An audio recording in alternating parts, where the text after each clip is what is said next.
6 Spider-Man movies. Something like 13 hours of footage if you added it all up. And you only need 20 minutes of it to watch Brand New Day like a hardcore fan. I'm not exaggerating. That's genuinely how little of this you need. Most of what happened to Peter Parker in the last 10 years does not matter for this movie. The Accords don't matter. Mysterio's drone rig doesn't matter. Half the villains he's fought don't matter. What matters is a short list, and once you've got it, this film is going to hit completely differently than if you walked in cold. So that's what this is. 6 movies, cut down to the parts Brand New Day is actually using. Here's what to remember and what you're allowed to forget. Let's go. Civil War. You genuinely only need one scene out of this entire movie, and it's not even a fight scene. Forget the UN treaty. Forget the Avengers splitting in half. None of that follows through. What matters is Tony Stark showing up at an apartment in Queens and finding a 15-year-old who's been fighting crime after school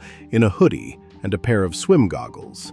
2 things come out of that scene. Peter was already doing this with no money, no gear, nobody watching, before a billionaire ever found him. And then Tony hands him a suit worth more than the building he lives in, which means from that point on, everything Peter does as Spider-Man runs on somebody else's tech. Keep both of those in your head, because Brand New Day is going to take the second one away and hand him back the first one. Homecoming. Same deal here. The Vulture plot is honestly great, and you don't need any of it. There are 2 moments that matter. First, Peter's trapped under a collapsed warehouse, alone, back in the homemade suit because the Stark one got taken away, screaming for help that isn't coming, and he lifts the building off himself anyway.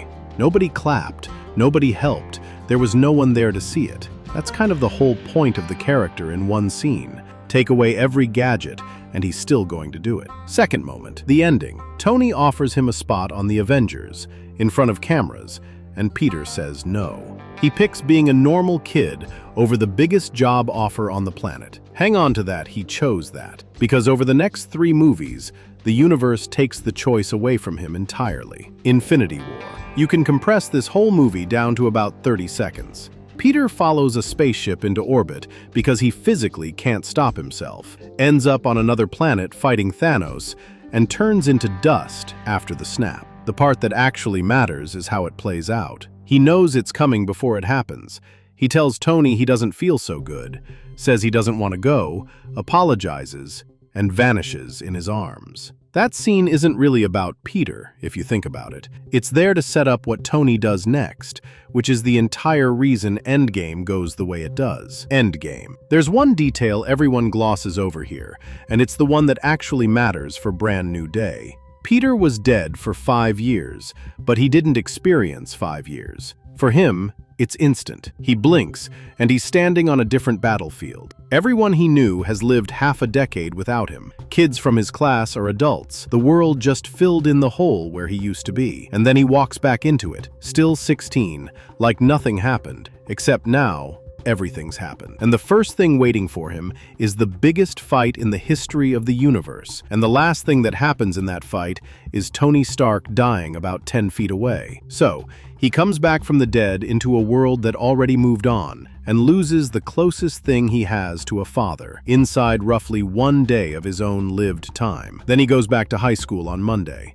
Marvel really said, grief later, homework now, far from home. Forget Mysterio for a second, actually. Forget almost the whole plot. Quentin Beck is a con man with a bunch of holograms and a grudge against Tony. Fine, moving on. What matters is the last 30 seconds. Beck's dying move before he dies is releasing a doctored video that does 2 things at once. Frames Spider-Man for an attack in London and puts Peter Parker's actual name and face on every screen on the planet. That's the domino everything after this is built on, including the entire premise of Brand New Day. No Way Home. Okay, this is the one you actually can't skip. If the rest of this is optional reading, this is the exam. It opens in the wreckage of that reveal, and it's genuinely rough. Peter can't walk down the street without a crowd outside his building. He's under federal investigation. His friends get rejected from college purely for knowing him. May's life is wrecked. Happy's life is wrecked. So Peter goes to Dr. Strange and asks him to make the whole world forget he's Spider-Man. Strange starts casting the spell, and Peter keeps interrupting it while it's running because he can't stand to lose MJ or Ned or May along with everyone else. Every time he adds an exception,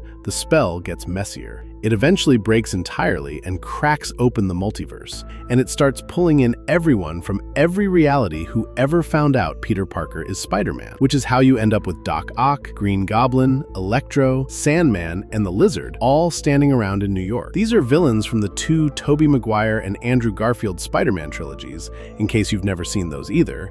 And yes, this is the part everyone lost their minds over in theaters. Strange's plan is to send them all home. Problem: every one of them dies the second they land, because that's just what already happened to them in their respective universes. Peter refuses, says he's going to cure them instead, builds devices by hand in Happy's apartment to fix each one, because he won't send people to their deaths just because it's convenient. It costs him everything. Norman Osborn's other personality takes over, the Goblin turns on him, and in the fight, Aunt May dies. She dies telling him that with great power comes great responsibility, a line Marvel sat on for 5 movies and then delivered while killing the woman who raised him. Genuinely one of the meanest needle drops in the franchise. That's what actually breaks him. He goes after the Goblin to kill him, and the only reason it doesn't happen is Tobey Maguire the Goat grabbing his arm, because Ned accidentally opens a portal looking for him, and 2 other Peter Parkers come through from other universes. Everyone remembers this scene for the cameos, understandably, but the actual point of it is that the only people who could talk this Peter down from murder